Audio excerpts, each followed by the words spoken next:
공사를 할 때는 어떻게 설계하고 어떻게 시공을 하세요? 건축사가 하죠. 건축사가 하고 돈만 주면 해요.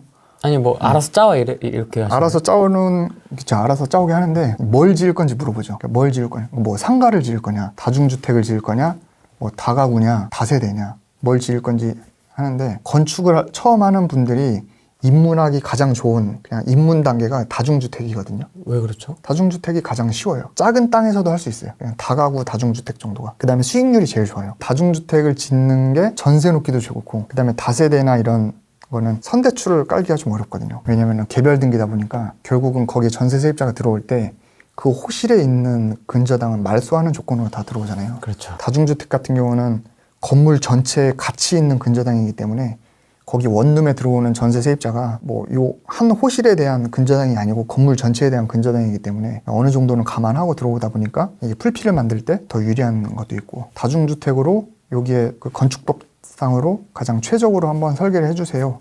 그렇게 해서 맡기면 초안을 짜오거든요. 다 주거용으로 짜신 거네요. 그쵸, 다 주거용으로. 바꿔서 원래는 상가주택 계획이었으나 네네. 다 주거용으로, 그쵸, 주거용으로. 다중주택으로 하신 거예요? 네네, 다중주택. 설계할 때 포인트는 예를 들어 40평이면 건폐율이 거의 60%잖아요. 그럼 64, 24, 24평의 건물 짓는데 그 계단실, 코어라 그래서 이제 계단실이 있잖아요. 공용공간, 그거 한 3, 4평 정도는 빼요. 빼면은 4평 정도 빼면은 한 20평 정도가 이제 원룸으로 쓸 수 있는 공간인데, 20평을 5평짜리로 4개를 지을 건지 아니면 7평짜리로 3개를 지을 건지 그거 고민을 좀 해야 돼요. 7평짜리는 1.5룸이 되는 거고 5평짜리는 그냥 우리가 아는 일반 원룸. 네, 그래서 작은 거 4개 할 거냐, 좀 큰 거를 3개 할 거냐, 그런 의사결정. 그건 이제 지역이나 뭐 역이랑 거리라든가 뭐 그런 거 좀 고민해가지고 결정하면 되고요. 그럼 1호기는 어떻게 판단하셨어요? 1호기는 큰 걸로 했죠. 1.5룸? 네. 3개? 그쵸. 근데 1호기는 좀 작아서 2개. 2개? 네, 2호기는 3개. 다 1.5룸으로 하셨네요? 그쵸. 세팅을? 네. 그게 왜 그랬냐면 작게 하면은 그거를 월세로 세팅했을 때는 수익률이 많이 차이나요. 그러니까 작은 거 4개면은 1000에 50씩 하면은 이게 200만 원이잖아요. 4개니까. 근데 3개로 하면 크니까 월세가 많이 높을 것 같지만 월세는 크게 차이 안 나거든요. 한 55만 원? 그러면은 3개면은 한 165만 원? 그죠? 네. 그러니까 200만 원, 165만 원이니까 그 층이 4개면은 확 차이 나잖아요.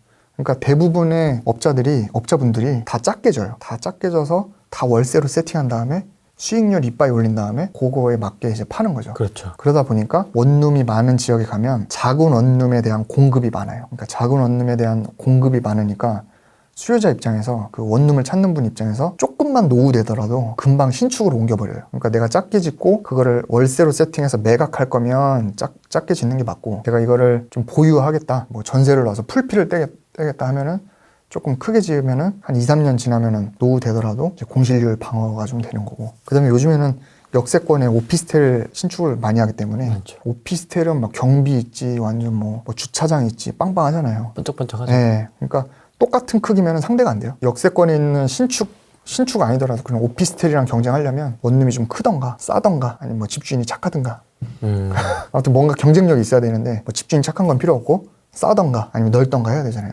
그러니까 이제 공실률 방어하려면 좀 크게 하는 게. 근데 전세는 또 확 차이 나거든요. 작으면은 전세 1억에서 1억 천? 근데 그 1.5룸으로 되는 순간 전세는 좀 확 뛰어요. 그러니까 이 작은 거 전세 4개 놓는 거랑 큰 거 전세 3개 놓는 거랑 비슷비슷해요. 월세는 확 차이 나는데. 그러니까 어차피 전세 놓을 거면 세입자도 확 줄어들고, 그러니까 관리도 쉽고 공실도 방어되고 풀피 되는 건 비슷하고. 나름 논리가 있네요. 그럼요. 괜찮네. 괜찮죠. 그러니까 사람도 줄이고 그렇죠. 관리해야 되는 사람도 줄이고. 그리고 화장실도 샤워 부스 만들고 중문해가지고 딱 생활공간 부엌 딱 분리하고 나름 붙박이 넣고 하면은 사람들이 보면 금방 임대 나간 것 같아요. 그냥 작은 것보다는. 시공사는 좀 어떻게 선정을 하셨습니까? 시공사는 잘 골라야 되지 않습니까? 그쵸. 10년 늙냐 안 늙느냐가 여기서 결정되는 것 같아요. 시공사 눈탱이 맞냐 안 맞냐가 이제 포인트죠. 네. 뭐 유튜브 찾아보면 사실 뭐 시공사 선정하는 방법 되게 많긴 한데, 네. 제가 볼 때 가장 중요한 건 GS건설, 대우건설 이런 데 맡길 거 아니잖아요. 어차피 소규모 건축은 다 인맥으로 하는 거거든요. 근데 어차피 인맥으로 할 거면 레퍼런스가 확실한데. 레퍼런스. 네. 그러니까 예를 들어 후랭이님이 건물을 짓는데요. 주변에 건축을 해본 사람이 아무도 없어. 그래서 주변에 건축 경험이 없는 사람은 건축을 하지 말라는 이유가, 그 시공사를 선정할 때 연이 없잖아요. 네. 그냥 뭐 내가 어디 뭐 부동산 사장님 소개받거나 막 이렇게 해가지고 뭐 하거나, 아니면은 요즘에 집닥이나 하우빌드 같은 플랫폼 가가지고 소개받거나, 그러면 다 처음 연이 되는 건데, 만약에 주변에 건축을 했던 사람이 있어.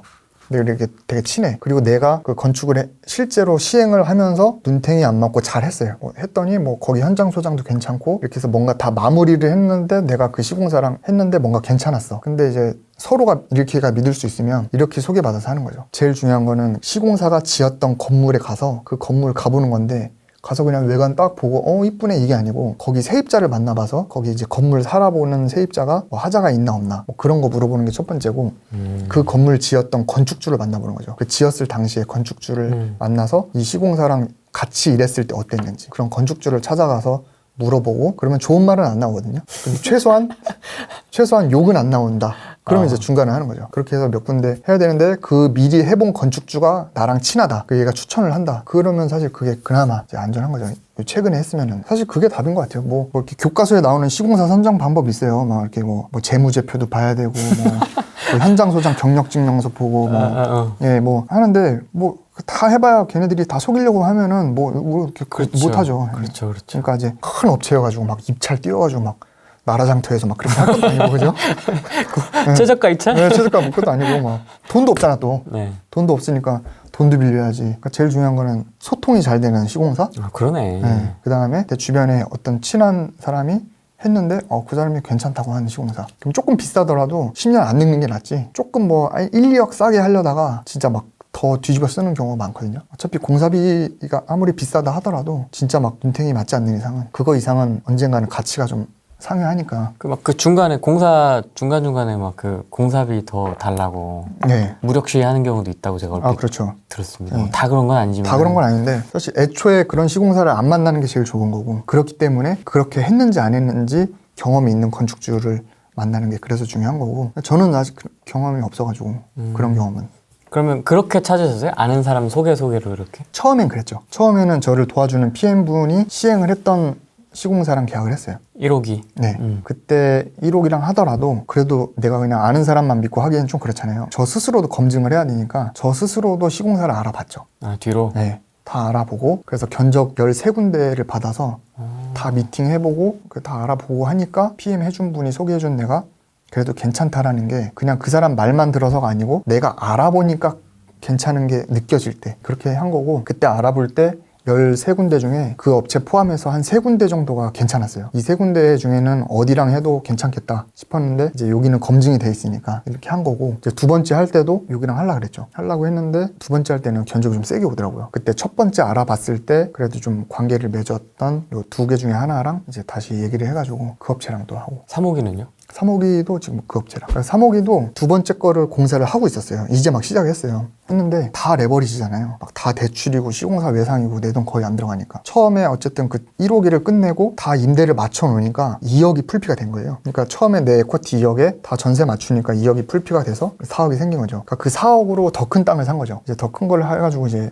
그것도 이제 진행을 하고 있는데 요거는 임대가 끝나면 한 7억이 풀피가 될 예정이었어요. 이제 막 공사를 시작했는데 이제 사람이 이제 한두 번 익숙해져 보니까 세 번째 거 땅을 먼저 막 이제 찾는 거야. 이거 끝나면 또 바로 또 해야지. 이제 아니까 막 찾다 보니까 좋은 땅이 딱 나온 거예요. 이제 땅을 볼 줄 알잖아요. 와, 완전 역세권에 이 가격에 딱 보니까 완전 노후주택, 딱 부식이 좋고 딱 보면 딱 그런 게 있거든요. 근데 이거는 한 번 놓치면은 잘 안 될 것 같다. 그래가지고 근데 어떻게 다 공사하는데 돈 들어가 있고 이제 막 공사 시작했는데 공사 끝나고 임대가 다 맞춰져야 돈이 들어오잖아요. 네.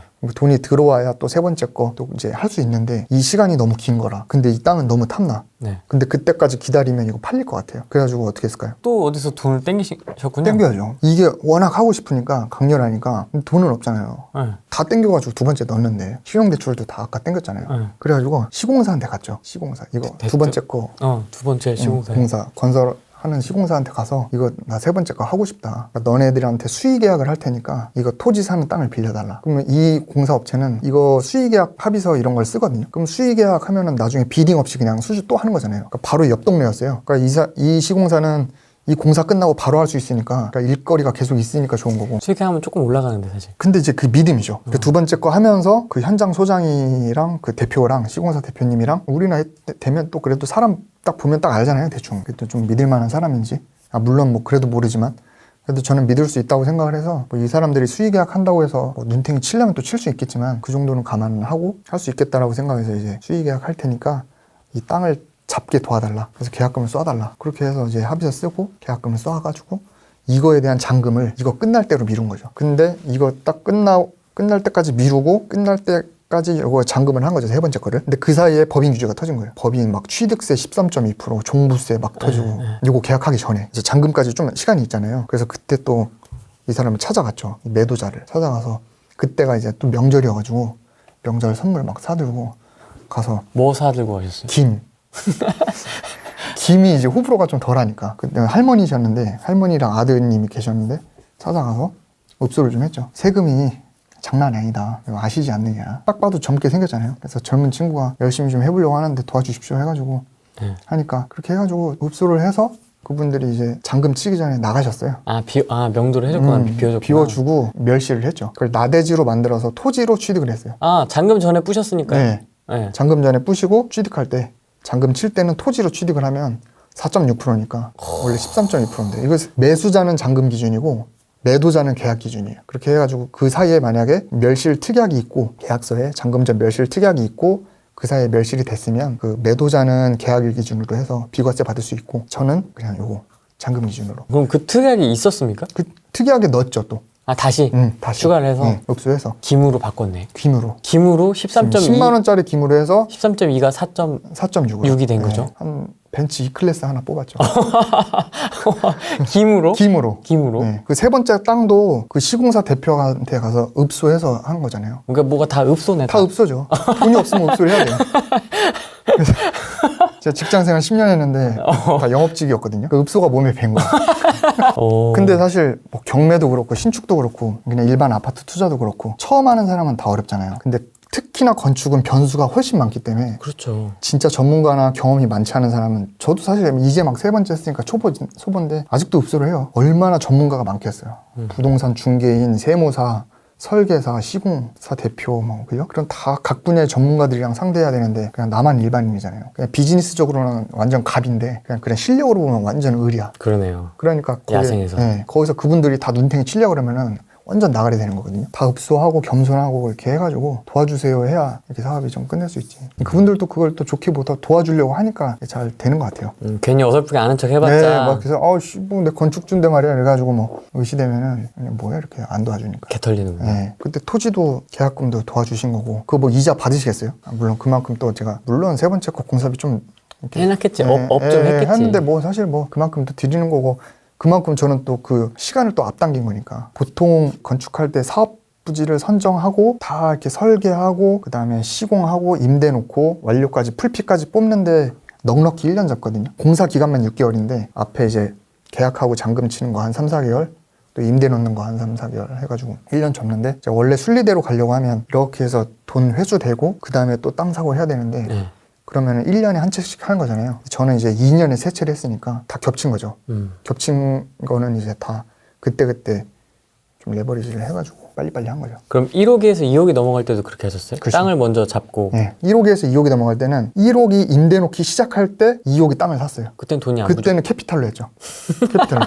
금리 11% 해가지고 차가 카니발인데 카니발 그냥 저당 잡고 신용대출이 이미 있잖아요. 거기서 더 해가지고 계약금을 뽑아가지고 계약하고 그 다음에 이제 첫 번째 거 임대가 맞춰지면은 요거 잔금이 되니까 임대가 끝나는 시점에 요거 잔금일을 잡은 거예요. 3개월 잡고 임대 놓고 시공사 갚을 거 갚고 이거 잔금일이 됐는데 잔금일이 다가오는데 임대가 안 나지는 거예요. 안 맞춰지는 거예요? 네. 전세가? 똥줄이 타는 거지 전세가 2개는 더 나가야 이거 잔금이 딱 되는데 네. 안 나가는 거야 끝까지. 이제 막 한 달 남았는데 막 오늘 계약을 해도 보통 입주자분들이 한 달 전에 계약하니까 오늘 계약을 해도 요거 잔금 치기 전에 입주할까 말까 하는데 안 되는 거야. 근데 그때가 막 한 7천만 원인가 부족했어요. 그래가지고 어떻게 이거 부동산한테 맨날 전화했죠. 막 빨리 놔달라고. 막 그때가 작년에 비 많이 올 때였어요. 작년 여름에 비 엄청 많이 왔잖아요. 그러니까 손님이 없는 거예요.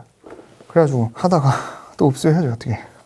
캐피탈까지 넣었는데 그 임대 놔주는 부동산 사장님이 네. 어차피 내가 건물 또 지을 거 알고 여기 있는 건물도 임대도 거기서 많이 빼줬거든요. 내가 잔금만 치면은 임대만 놓으면은 상환되는 사정을 다 아니까 그 사장님이 도와줬죠. 거기도 읍소? 네, 읍소에서. 다 모든 게 읍소? 다 읍소하는 대신에 그 남은 거 2개는 사장님이 다 그냥 해주세요. 이렇게 그러니까 중개비 더 드리고 딴 데 뭐 피 하고 거기만 하고 거기는 사장님이랑 아직도 친하죠. 아 진짜 미치겠다. 잠은 어찌 주무셨대요? 피가 말라가지고 잠이 안 왔을 것 같아요. 잠을 잔 게 아니고 그냥 쓰러졌죠. 근데 이제 뭐 마인드 컨트롤은 그래도 제법 잘 할 수 있었던 게 잘 될 거라고 생각했어요. 왜요? 그 전에 뭐 아파트 투자할 때부터 재개발 딱지할 때부터 경매할 때부터도 자금이 항상 이렇게 간당간당 했었거든요. 사람이 투자금이 있으면 그 안에서 여유 있게 투자하는 것보다 그거를 에코티로 꽉 껴가지고 완전 최대한 투자하려고 하는 성향이거든요, 저는. 그러니까 항상 간당간당해. 근데 그때마다 잘 넘겨왔어. 어떻게 친구한테 빌리고. 그러니까 그게 잠깐이 필요한 거예요. 엮기 들 때 이렇게 해가지고 그 트레이너가 잠깐만 손가락 2개만 놔주면 올라가잖아요. 그거 필요한 거예요, 이거. 근데 이게 간절하면 누가 해주더라고요, 이렇게. 아 이렇게? 누가? 그쵸. 이게 스트레스 받잖아요. 아, 스트레스를 즐겨야 돼요. 아 그걸 또 네, 그걸 또 즐기십니까? 즐겨야 그런 돼요. 압박이나 스트레스. 그 스트레스 했는데 그거 해가지고 딱 해결됐을 때 그 쾌감이 있어야 사실 건축할 수 있어요. 언제쯤 가장 뿌듯하세요? 다 완공된 다음에. 다 지금 서울이죠? 다 서울이죠. 1, 2, 3호기가 지금 네, 다 저는 다 서울이고 서울에서만 하고. 1호기는 은평구. 다 은평구예요. 아 다 은평구군요. 네. 은평구는 그러니까 왜 다 은평구죠? 거기 땅값 시세, 임대 시세가 빠싹하니까 그냥 땅만 봐도 딱 아는 거죠, 이제. 근데 이제 다른 지역 가면은 거기 임대 시세 파악 다시 해야 되고, 이제 인프라가 이제 인적 네트워크가 중요하거든요. 건축할 때 아는 설계사, 아는 시공사, 물론 그 지역은 상관없지만 그러니까 아는 중개인 뭐 그런 거랑 내가 아는 거. 거기 집업만 딱 봐도 그냥 이제는 된다 안 된다 대충 나오니까 편한 거죠. 대기 은평구세요? 그죠. 그래서 집이 가까우니까 또 관리하기도 쉬워요. 그 연신내역 근처인데 이제 GTX 호재가 있으니까 지금 공사 중이더라고요. 발표하는 거 저는 이런 거는 좀 그걸 호재이긴 한데 그건 좀 시기상조라고 생각하고 물리적으로 땅을 파야 저는 됐다라고 생각하는 사람이라 실제로 GTX A는 하고 있으니까 이제 호재로 보고 거기에 집중적으로 했죠. 가까우시니까 가서 좀 보기도 하시겠네요. 이제 네. 완성된 거는 1호기 같은 경우는. 그렇죠. 2호기나. 뿌듯할 때는 다 완성되고 한 달에 한 번은 가야 돼요. 그 고지서가 이제 그 계단 공용 전기나 아니면 인터넷 이런 거 고지서가 꽂혀 있거든요. 그럼 그거는 제 관리비 받아서 내야 되니까 고지서 찾으러 가야 돼요. 찾으러 가면서 한 번씩 쭉 보죠. 보는데 임대 맞춰놓고 이제 처음에 딱 갔는데 그 세입자분들이 거기 이제 밤에 불 켜놓고 막 설거지하고 있고 TV 보고 있고 어디 막 얘기하고 있고 막 그 건물 한 동에 세입자분들이 딱 모여 사는 소리가 밤에 이제 불 켜놓고 듣는데 그때 이제 그 건물의 가치가 발휘되는 거니까 그때 좀 약간 되게 뿌듯하죠. 고맙습니다. 이렇게 돈 주셔가지고.